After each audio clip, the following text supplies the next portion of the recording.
Hello again, this is CK Primal 7 with on Disney vs. non-Disney villains, this time round 7. First fight, Mad Madam Mim from Disney's The Sword in the Stone vs. Messina. Anyway, Messina arrives and challenges Madam Mim in a wizard's duel, which makes perfect sense considering they both can transform into different animals. And I am glad to see her using Madam Mim, because The Sword in the Stone, it's one of my favorite Disney classics.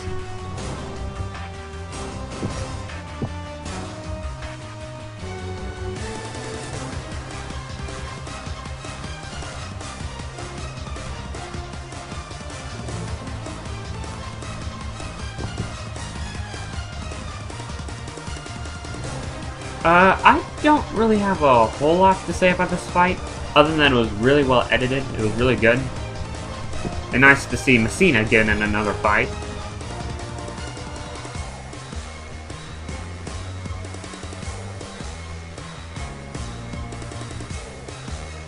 Although I was a bit disappointed that Madam Mim only made it to one round.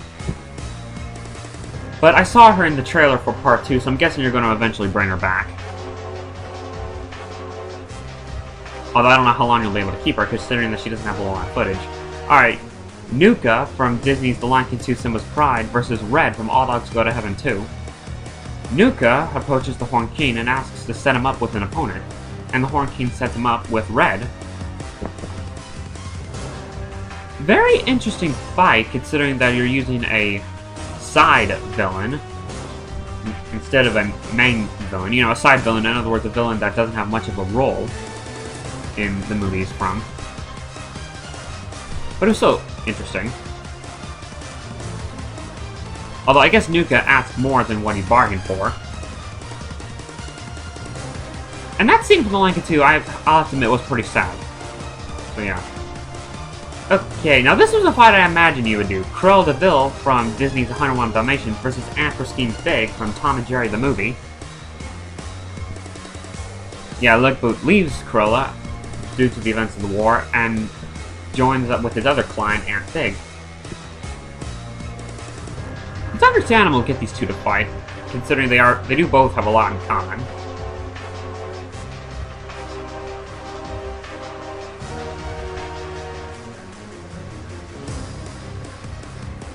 Like, for example, yeah, they're both bad drivers, even though Lickboot is doing the driving, but you get what I mean.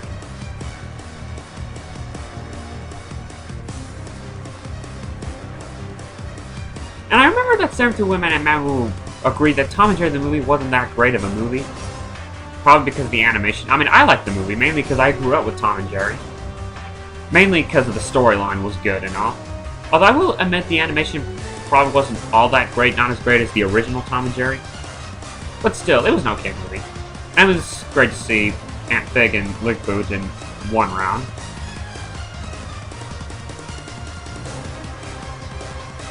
Okay, now we have Chernabog versus Rasputin and Rothbart. After defeating the Nightmare King back in round 4, Chernabog is still causing chaos and destruction. And in a tower, Rasputin is planning to get rid of the giant demon, and Rothbart comes along and decides they should team up, use their magic together, in order to take down Chernabog. And so they approach Bald Mountain and decide to do their magic.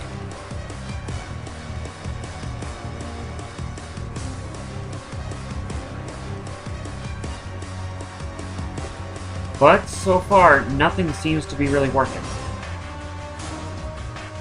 So, they both ask the Magic Mirror if there's anybody that can help them take out Chernabog. So, they decide to call in the Emperor of the Night from Pinocchio and the Emperor of the Night, which is the non-Disney unofficial sequel to Disney's Pinocchio.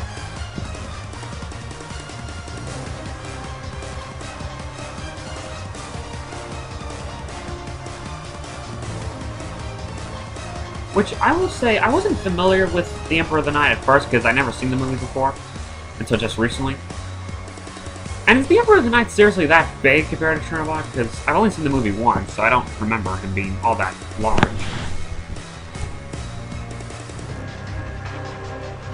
And, like many people, I was disappointed that Chernobog lost.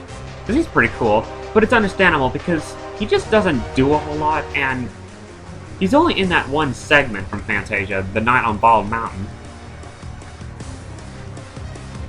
So it is kind of disappointing to see him leave the war already. Of course, he's not dead, he's just dormant.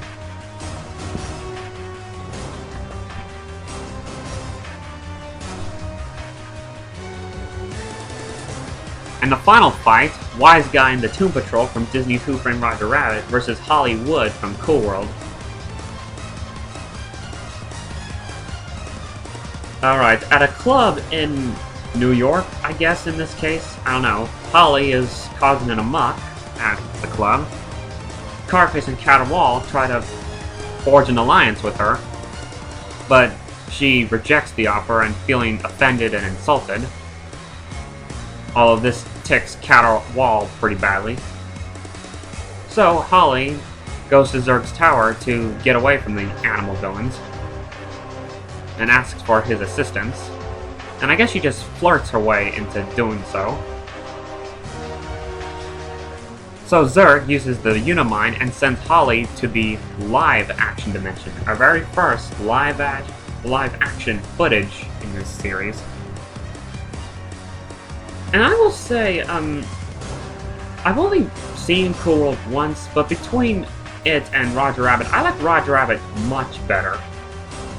And I'll explain that in a sec, but for Hollywood, the only description I could think of her would be a psychopathic, nymphomaniac Marilyn Monroe. That's all I could think of.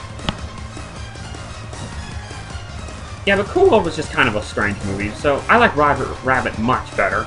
And it is great to see the Toon Patrol. They are pretty underrated for Disney villains.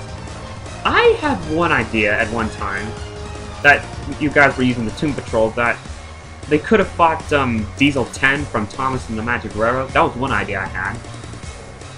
I mean, that would be an interesting villain to see in one of these tournaments, because you'd be surprised how many Diesel 10 fans there are. Anyway, yeah, the Toon Patrol chase Hollywood, who climbs up the tower. And like I said, I like Roger Rabbit much better than Cool World. I mean, Cool World is kind of similar to Roger Rabbit, except, I guess, kind of a steroid version. The movie was just kind of, it just didn't make any, the movie just didn't make any sense to me, I guess, is what it is. And Hollywood, I don't care for. She's just not that good of a villain. So yeah. And now we go to an epilogue. In France, a mysterious figure is walking along the beach, and Frollo notices this, who then gets hypnotized.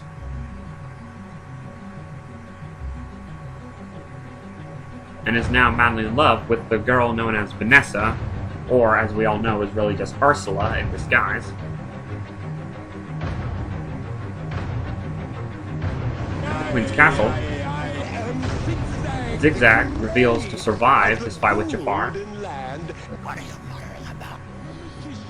and forges an alliance with Ruber, Rothbard, and Rasputin. My plan is perfect. The 3 R's. Seriously, did you guys do that on purpose?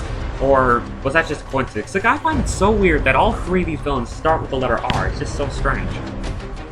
And anyway, Vanessa reveals to really be Ursula. And the only one who notices this is Lady Tremaine from Disney's Cinderella.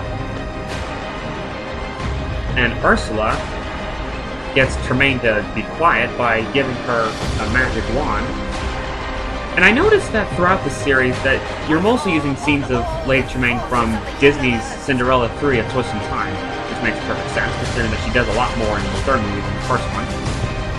And Morgana has obtained the Triton.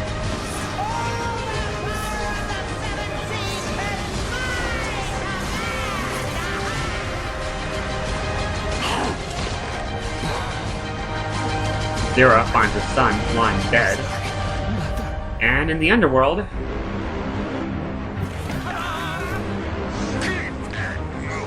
we are going to take the prize.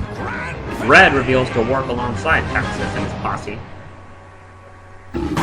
And that was an awesome little bit. Now Zero wants revenge on whoever killed her son. So yeah, this was a pretty good round, and this is CK Prime 7, and I'll be bringing up the next commentary eventually.